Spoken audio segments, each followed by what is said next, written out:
Welcome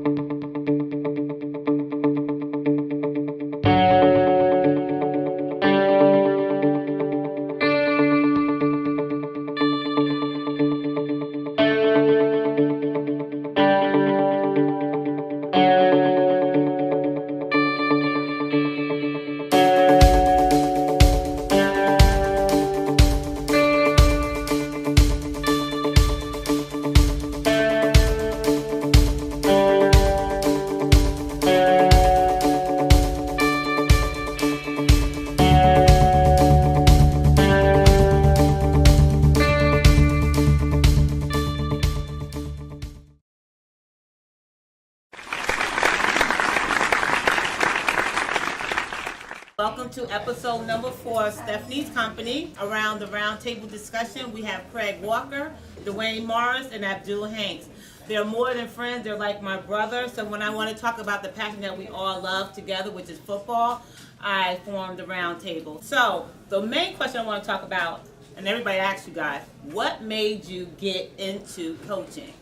From youth sports to high school, what made you decide to get into coaching? Well, for me, DWAYNE volunteered my services to coach. I wasn't planning on coaching, but once I got down there to coach, I enjoyed it. I like working with the kids. It kind of reminded me of when I played at the Rams field. So I just stuck to it, and I had a lot of fun doing it. So that's how I got into coaching football. For me, it was about community and making a difference. There were gentlemen that made such an impact on my life as a youngster at the Rams field, and I just wanted to do that. And my overall goal when I got involved in it, I said if I could change the life of one child, then that would make a difference. Because I'm not blessed to have children, but I feel like my time with the Rams, I have hundreds of kids, and it's just a blessing, and I'm glad it's something that I did. Well, I got into coaching about 11 years ago, to be exact. My first year coaching was in Irvington High School, and just having a lot of friends, guys that were like brothers to me, Barris and Darnell Grant. They invited me to get on, with the staff, and the rest is history. Let's talk about the playoff and the NJSIAA and their new playoff system. I know I talk to DWAYNE and Craig daily, and sometimes we get Abdul on the phone when he's gets there with us. And I know a couple of questions I didn't understand is why do we see a team like a Westfield and a Bridgewater, who was 2-6, were allowed to get into, be able to play in the playoff, where other teams that were better than their records were not allowed. They have a mercy rule where once you get to 35 points, they run the clock in the second half. Yet they have a system that reward teams for beating teams by 35 or more. If you don't, you're penalized. So you'll have a team like Delran in South Jersey that won 7 games and didn't qualify for the playoffs. Wow. So what does a coach say to his team? You won 7 games, you can't go to the playoffs, but a team that won 2 is going. Because you didn't beat teams bad enough. Where's the sportsmanship? Right. What you did last year matters. It's almost like college football. Somebody gave me an example. Well, if Rutgers went 12-0 this year, would they be in the BCS? Probably not, because of what they did last year and what they've been doing historically. So that's why teams like Westfield and Bridgewater actually made the playoffs. Right. It's kind of crazy because there are actual point spreads in high school football right now. Like something else I recently learned, when we played North Collegiate, the spread was 32. And we beat them, I think, 26-0. So we didn't cover the spread. So it's almost like we were penalized. So, that's something that I found, very interesting with the new playoff format. So it's almost like sportsmanship is out the window. You kind of, have to blow a team out just to, Get in. to be where you need to be. Big problem with the process is strength of schedule. A lot of conferences kind of balance out the schedule so that way teams don't get, beat too bad or mercy rule. But the problem with that is you can have a good record, 7-1, but since your schedule's weak, you're going to get penalized for that, and you might miss out on the playoffs. So that's a big issue too, because schedules are made in advance. So now what's going to happen now is teams going to have to reconfigure schedules now next year in the hopes of making the playoffs. Do you think they're going to go back to the NJSIAA to talk about think about changing it, because so many people are not, to me, seem that they're not in favor of this? It should be a situation that they have to look at, because if you look at those 2-6 teams that made it in the playoffs, they didn't do well week one. Week one. None of them won. So it's a competitive thing. Like the main calculator in the past was power points. Right. So let's talk about this weekend, semifinals. We have the Farmers of Union, right? They're going to be heading on to Union City to, face the Soaring Eagles on the rooftop this Friday night. And then we have the Cedar Grove Panthers are going to be heading down to Shabazz Bulldogs on Friday night. I'm gonna get some. Come and get some. Abdul, let's talk about Shabazz, the North 2 Group 1, Cedar Grove Panthers versus Shabazz Bulldogs. I know Coach Grant got the staff ready for a great game on Friday night under the lights. So, you want to share a little bit? We're just, preparing for Friday night. This is the only loss we had this season, so we're definitely looking to get some redemption. 8-1. Trying to, get back to this state championship game, which will be next weekend. And let me see them rings. Yeah, we see those rings right there. So yeah, hopefully, we go out there and handle our business this Friday, and get back to the sectional final. But it's definitely a little personal, So this time around. All right. It's a revenge tour. Call it what you want. Revenge. Okay, we're ready. We're gonna. I had asked Coach Watson to come down, but he couldn't come down tonight. But we have the Farmers of Union. Going to be going up to Union City. Got any farmers in the house tonight? Yeah. All right, so we're going to talk to you guys right here. What do you think? Union game plan. The staff is doing a great job this season on how the farmers need to prevail tonight on Friday night. Staff's definitely doing a good job. Against Union City, they're going to be facing a team that is predominantly a run team. So their run defense is going to have to be very strong. Union will score points. They have a very high-power offense led by an exceptional quarterback in Andrew Sanborn. Yes, he has a lot of weapons, so I'm looking forward to a good matchup. Defensively, they have to be disciplined. Understanding now, running the league too, you got to read your keys. Don't be too aggressive, but just be disciplined.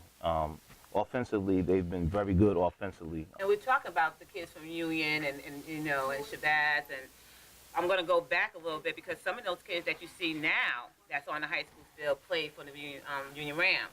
They grew up through the program, and which is great because you see these kids, and I talk about Sanborn and a couple other kids that I knew them since they were babies. And now you see them on a high school level doing amazing things. And, that's kudos to the Rams program.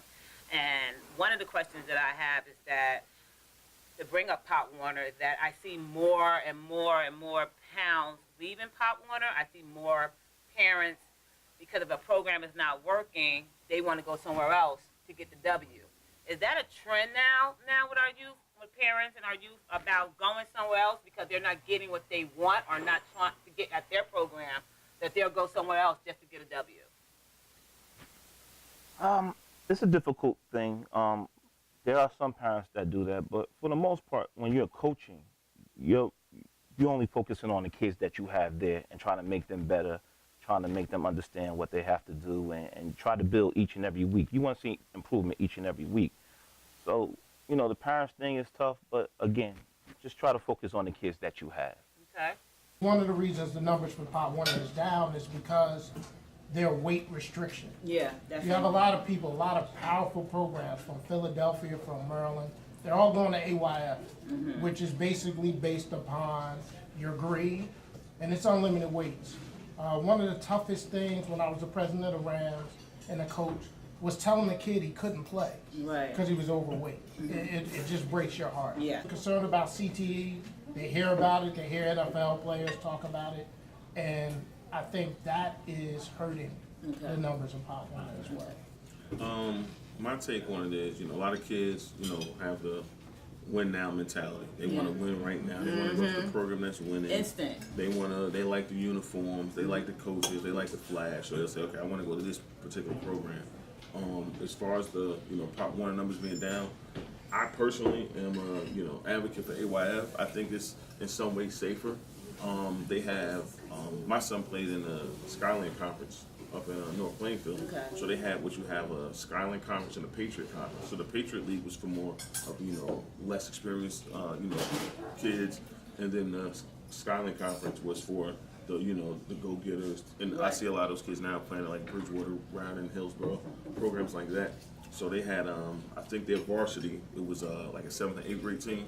So your program could have a 7th and 8th grade team, Skyland 7th and 8th grade team, Patriot, and and everybody's competing, somewhat on the same level.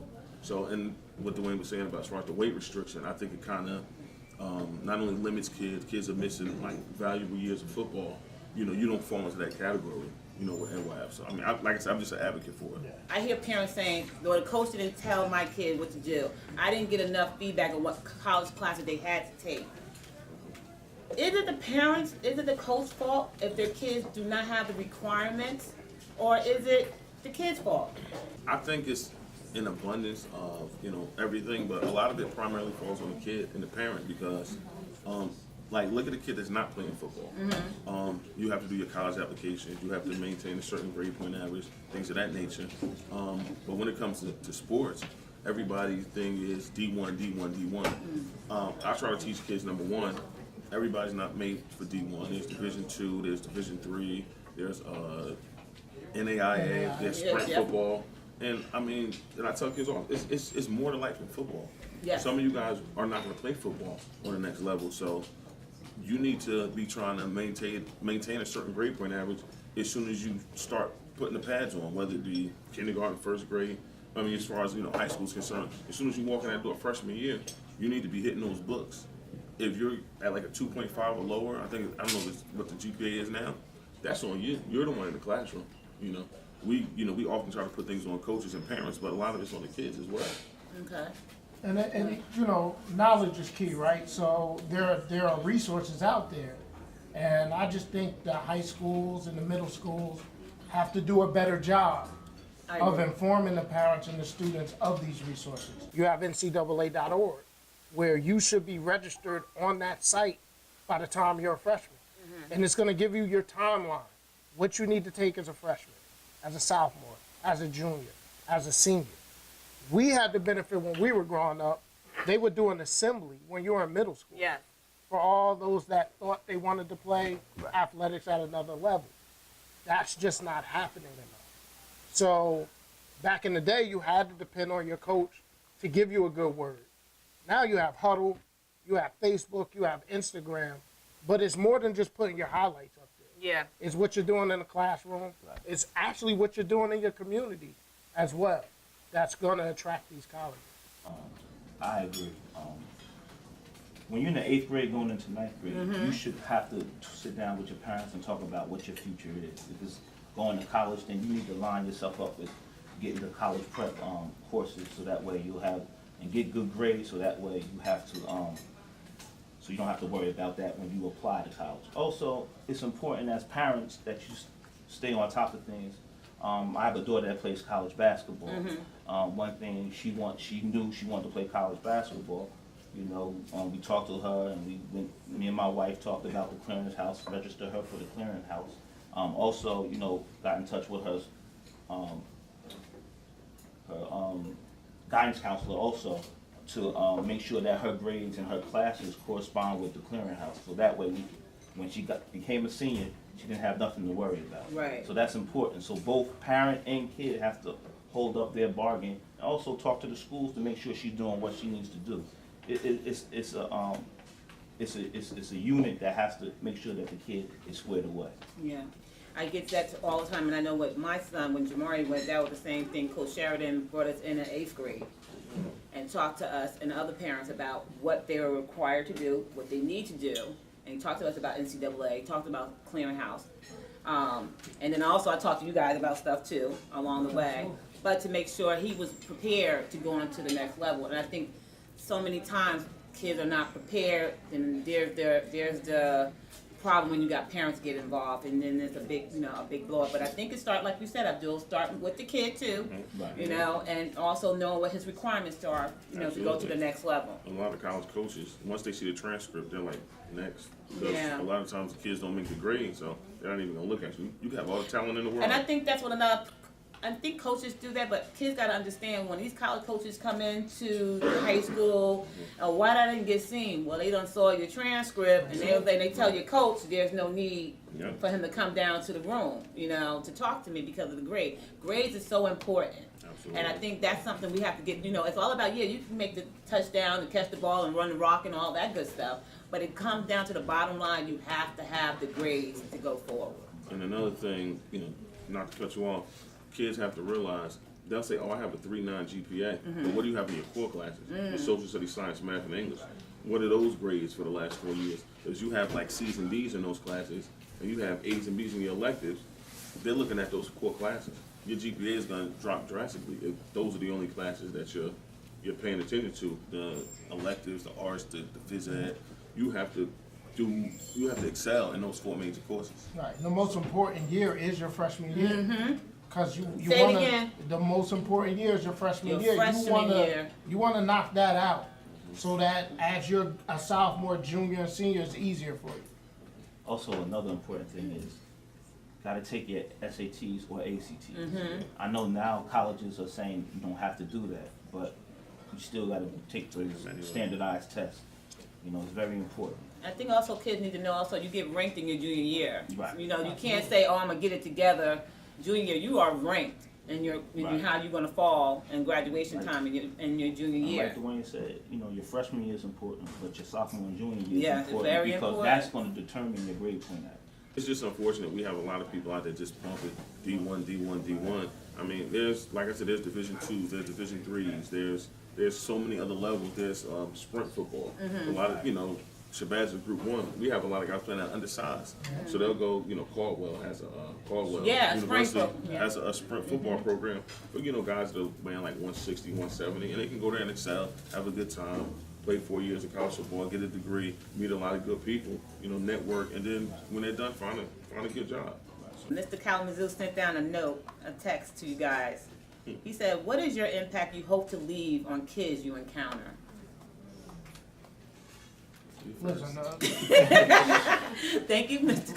I just wanted the kids that I come in contact with and coach just to realize I'm out there for them, and it's not just about football. See, football is such a great sport, and I love it because you learn life lessons.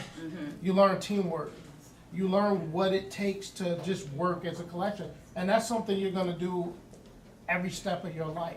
So for me, when I had kids and we had 0-8 seasons, because we went through those, I told them, hey, we're 0-8 now, but when you leave here, you're going to be better and we're going to be champions. Yes. And we were able to do that. Yes, you were. But it's about, like my kids, they could call me. People look at my IG page and they're like, man, he's posting all these kids.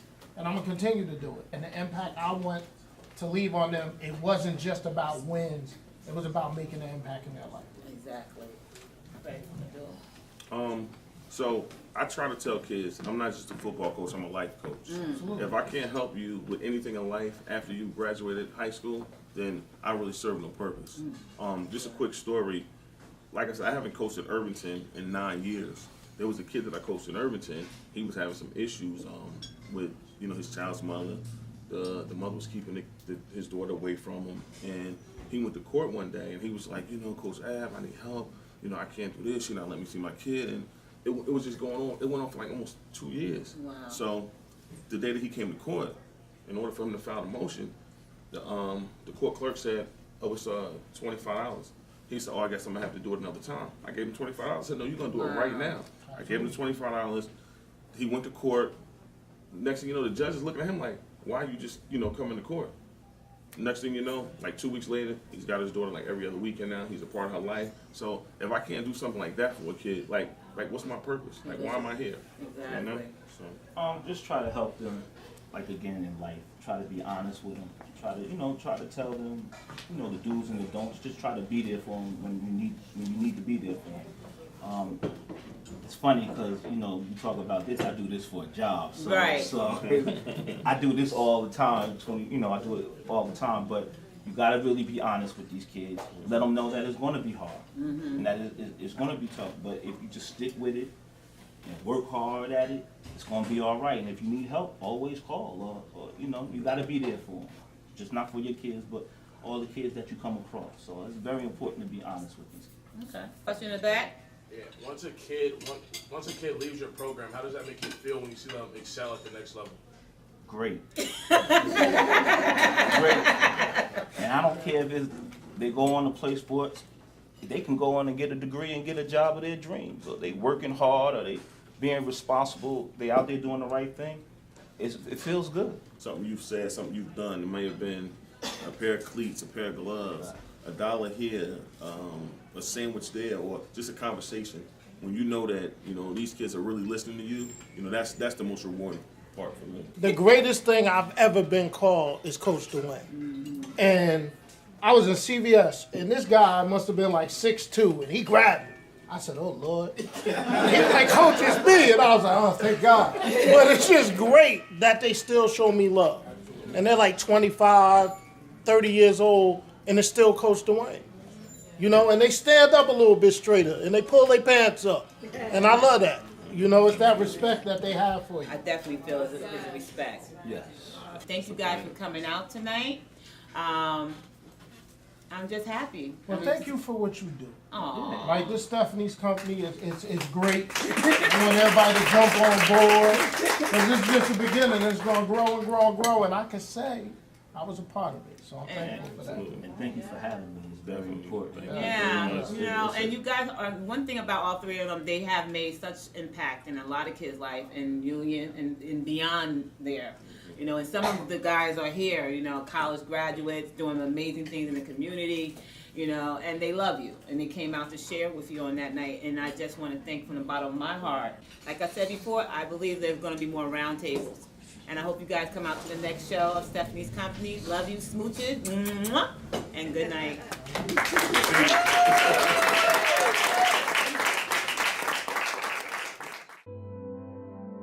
When I was coaching youth football, and some of the high school kids would come back to the Rams field and say, "Hey, listen to Coach DWAYNE, I'm still doing some of the things he taught me 6 years ago." It makes you know that they didn't just like tune you out, they were actually listening to you.